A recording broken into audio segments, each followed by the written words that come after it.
Your phone is likely calling 911 due to accidental activation of the emergency SOS feature. This feature, designed for quick access to help, can be triggered by rapidly pressing the side button on iPhones or using other button combinations on Android devices.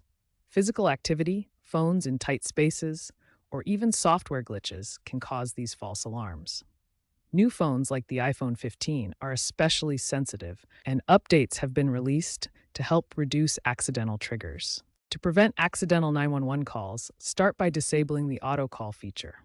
On iPhones, go to Settings, then Emergency SOS, and turn off Call with Side button. Android devices have similar options under Safety and Emergency in Settings. Next, check app permissions to limit access for apps that might interfere with SOS settings.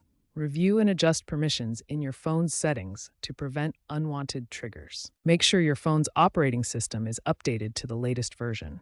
Updates often include fixes and improvements that reduce accidental SOS triggers. Finally, be mindful of where you place your phone.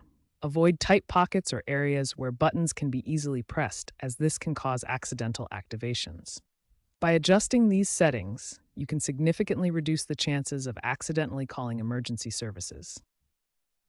Remember to inform others who use your phone about these changes.